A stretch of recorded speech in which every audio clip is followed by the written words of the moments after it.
Hey guys, it's Joyce at Medusa Was Framed, Medusa Reading, and this is the last installment of Human Tuning by Dr. John Ballou.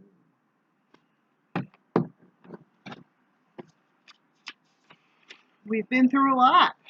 We've gone through the solar harmonics, the solfeggio, the Fibonacci, the planets, dissonance, harmonics.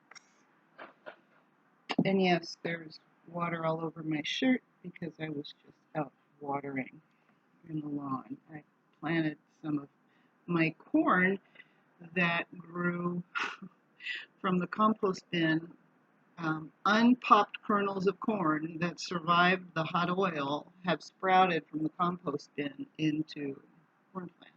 And I planted them in the backyard. Let's see if they actually grow corn, because all I'm going to do with that corn is let it create corn to feed all the rodents. So, last thing we did was discuss patterns of dissonance, right? Bifurcation and dissonance. So those look like paisleys, don't they? Well, from a musical standpoint, that's dissonance. It's change in a transverse line. This is it. We're going to finish this book tonight. This little bit, this little bit, this little bit, and that's it. That's the end of the book.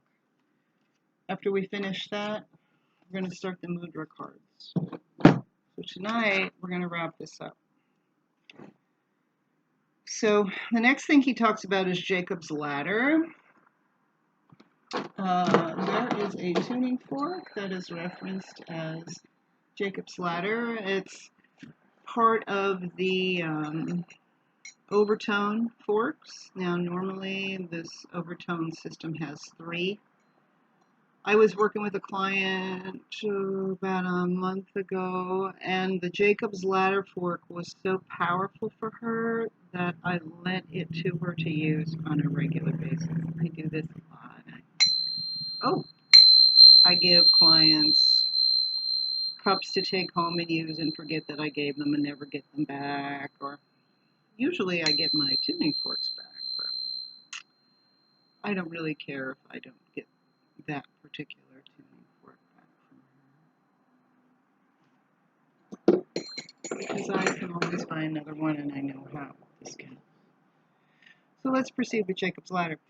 The ancient story of Jacob's Ladder illustrates the mythological relationship between dissonance and order. Jacob's Ladder is the archetypal ladder between heaven and earth. We begin as spiritual beings at the top of the ladder and descend until we become earthly beings at the bottom of the ladder. I'm going to read that again. We begin as spiritual beings at the top of the ladder and descend until we become earthly beings at the bottom of the ladder. Our spiritual journey begins when we choose to climb back up the ladder. Is that kind of like what we're going through now? Each rung upwards represents increasing states of energy and consciousness. Is that perhaps why you have all these strange physical reactions? Is that why you have migraine headaches, fevers, GI difficulty, aches and pains, neurological fires? The answer to all of that is yes. You are changing and ascending. You're not sick. Stop thinking you're sick. Your body is preparing you for what's coming. Stop calling it sick. Your body is flushing what you don't need to help shave your ego away so you can really absorb what's coming and be what you're here to do, which is not what your ego wants. The transitions from one rung to another on Jacob's Ladder are different than a regular ladder. The rungs are in discontinuous steps. This means that the distance between each rung becomes greater and greater the further we go up the ladder. This means the distance between each ring becomes greater and greater the farther we go up the ladder. Climbing Jacob's ladder requires a special climbing skill, which is sometimes referred to as quantum leaping. And quantum is one of those words right now that I hate, along with light language, star child, light worker, and angelic. They've been completely corrupted. But nonetheless, I think Dr. John wrote this book in the 80s. So we are at one level of vibration or rung on the ladder, then suddenly we're at another. We literally leap from one rung, something like excited electrons jumping from one orbit to another and changing the nature of the atom. The myth of Jacob's ladder is very real in our everyday life.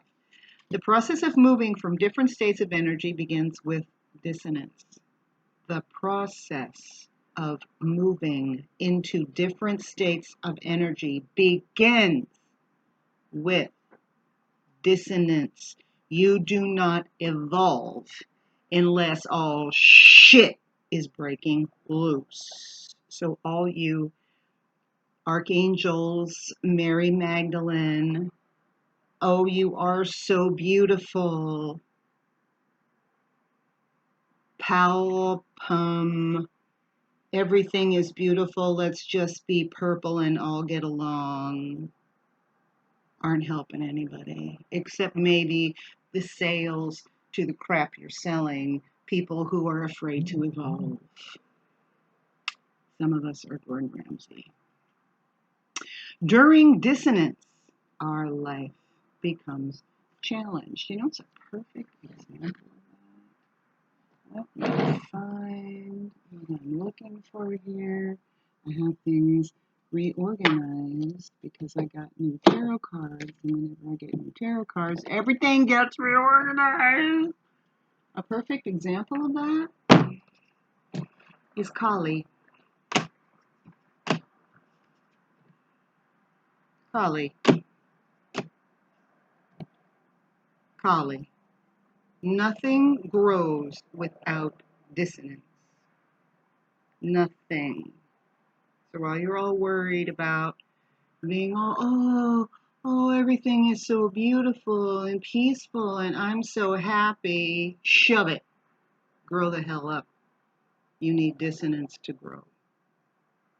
I'm just not as kind about it as Dr. Lulu. I am more like Robert Irvine, John Taffer, and Gordon Ramsay. I am more of a drill sergeant.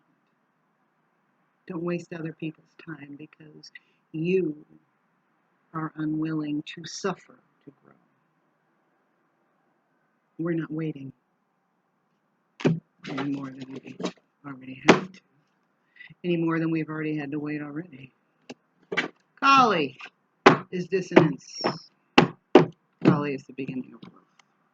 The more we deny the challenge, the greater our dissonance becomes. There you go. So screw all your Mary Magdalene, Archangel, horse crap. Embrace the pain. That is not to discord Cerulean Tiffany Blue.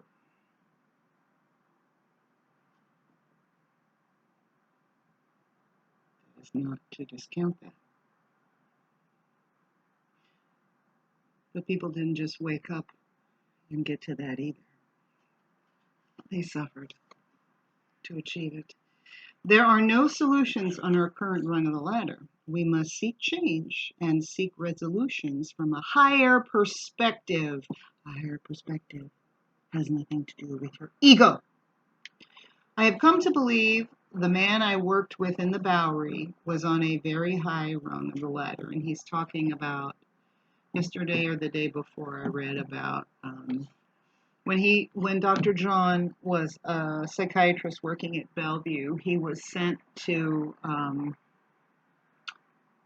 a flop house in the Bowery, which, if you don't know, used to be like the center of 5 Points, and I mean everything is different now, but the Bowery used to be like Skid Row in New York City, and he went to assist the transition of a street drunk basically, and there was a priest there who administered last rites, and the priest was very um, not judgmental, and Dr. John, who maybe didn't grow up with a silver spoon in his mouth but didn't suffer, had a hard time relating with this street drunk. He felt he was wasting his time as a doctor, who he could be working with people who actually cared. And in that transition, he learned that his ego was completely in his way, and that this man was actually quite beautiful, and that his process was a very difficult one, a difficult process that Dr. John himself had not had to be on to attain the enlightenment that this man was able to attain at the end of his life. So that's what he's talking about here. The man on the Bowery. He resisted the jump to the next rung until the last moment. During the last rites, he surrendered to whatever internal dissonance he had been avoiding. He made what appeared to be an inconceivable leap. His gift was to show me that at any moment, dissonance may transform into a new and higher state of resonance. Dissonance may transform at any minute into a new and higher state of resonance. Rhythm. I know whether a movie will be good by listening to the music. Creative film composers has a natural ability to relate music with life. Movies about good soundtracks would lose most of their appeal. Oh, excuse me. Movies without good soundtracks would lose most of their appeal. In recent years, movie theaters have installed special surround sound systems. Now that tells you how long ago he wrote this book. Surround sound was new. Today, we're more aware than ever of the importance of background music. All good comedians talk about the importance of rhythm and timing. I love to watch Marx Brothers movies. The rhythm and timing of their actions create a special musical reality. One is drawn into their absurd world. Their stories always seem to come from their rhythm. They were all natural musicians with a great sense of rhythm. Harpo, Zeppo would hire the Los Angeles Symphony Orchestra to play with them on Sundays. Groucho said he hated this and claimed he could care less about music. W.C. Fields was one of the world's greatest jugglers as well as a comedian. When I watched the old film strips of him juggling, I was amazed at his sense of rhythm and timing. In his movies, people seem to juggle their lives to crazy ways, giving rise to funny, jungled words, which make sense in a jungled reality. I could sense his comedy and comic language coming from this inner rhythm. I used to love to walk with my grandfather through the Crown Hill Cemetery in Indianapolis. He didn't talk much. He was a very quiet man from Kentucky. He had a wonderful walking rhythm. I remember the feeling of being drawn into his pace and the special quality of our walks. He would always walk in silence to the top of Crown Hill and visit a memorial that looked like an ancient Greek temple. He would always break our silence and tell me the memorial was the resting place of the famous poet James Whitcomb Riley. He would throw pennies on the floor of the memorial before walking back down the hill in silence. I remember feeling the rhythms of cats and dogs, thunder and lightning, and the movements of night and day. I remember sensing the interactive rhythms of my parents, sisters, grandparents, aunts, and cousins. When I discovered the piano, I immediately began to play those rhythms. I could care less about the notes. I would just tune into the rhythms and play the musical stories about the walking the thunder, the cats and the dogs fighting, and so on. After years of formal piano training, I woke up one day and realized that I was no longer playing from my inner sense of rhythm. I became lost in notes and counting. Out of desperation and panic, I called Sofia Rossoff, a piano teacher recommended by a friend whose playing I respected. Sophia began our lessons by telling me that there was only one rule on her to be my teacher, Abby Whiteside, and that was to never break the emotional rhythm of the composition. Never break the emotional rhythm of the composition. Never break the emotional rhythm of the composition. It's not about the notes. It's about the rhythm. The same is true for what people call Reiki, which is the work that I do. The same is true about massage. It's not about what muscle you're working on. It's about the rhythm, the body's rhythm, any imbalance in the body's rhythm from region to region, system to system that you experience, and bringing those all into balance. Nobody cares if it's your hip flexors or your quads or your psoas. No one cares. And no massage therapist can do anything about those things. It's about the rhythm of the whole cycle working together. And the sooner that you, as the client, hire people, whether they're doing chiropractic, PT, massage, medical body work, which is what I do, acupuncture, the sooner you realize that it's not about a region or one group of muscles. That doesn't mean anything. It's about how everything moves together. Yoga teacher, Pilates teacher, PT, athletic trainer, massage therapist, chiropractor, acupuncturist. So same. If you don't understand the rhythm of the entire system and how that rhythm interacts with the rhythm of the environment that it's in, you can't do anything. But you can sell your clients a package and structure your treatments so that people only get enough so that they need to see you next week. That's like planned obsolescence of appliances. Yeah, think about that.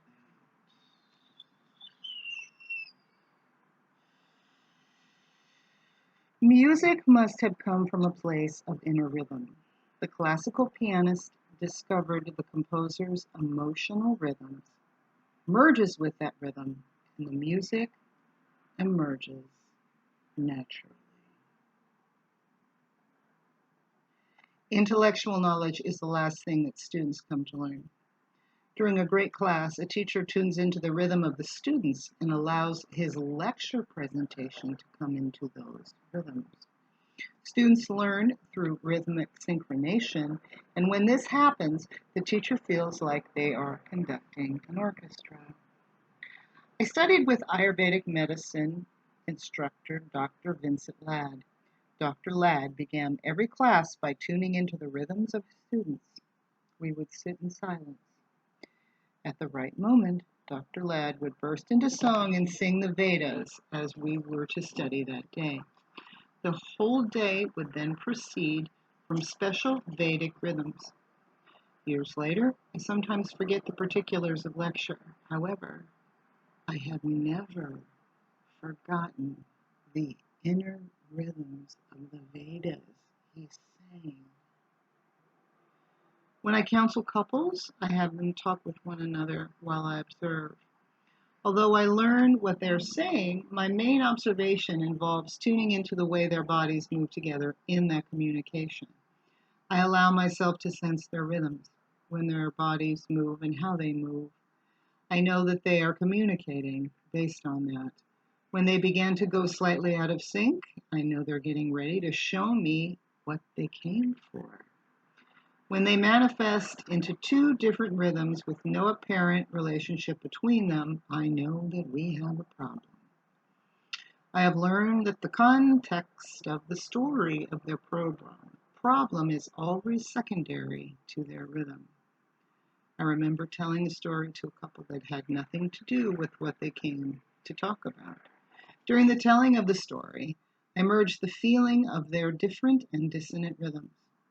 As I left an inner merger, the couple began to cry. Suddenly they understood each other. At that moment, we were all in rhythm together. It did not matter what we said. I decided to teach them to disagree and argue in rhythm. In rhythm. We had a great time. When we lose track of our inner rhythms, illness results. When we lose track of our inner rhythms, illness results. The old nature cures of Europe involved going to a sanitarium and returning to the rhythms of nature. The sanitariums were quiet places located in natural surroundings.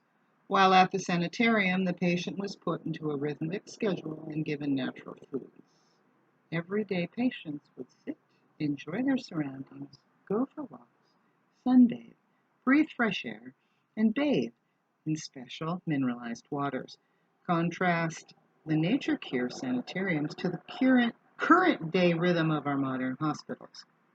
A word that best describes the hospitals I have worked in is discombobulated, with fluorescent lighting, stale air, processed food and water, harsh sounding TVs, telephones, radios blaring, and woken up by all hours by beeping.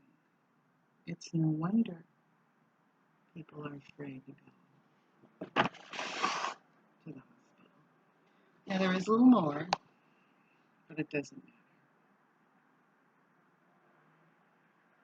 It's the appendix.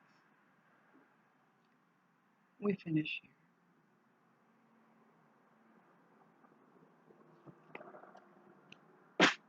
What we're going to do next, what we will start tomorrow, is we're going to go through the Mudra cards. And I'm going to send this to whoever pays for the shipping, which is basically buy me 2 coffees, which is $10. And I will send you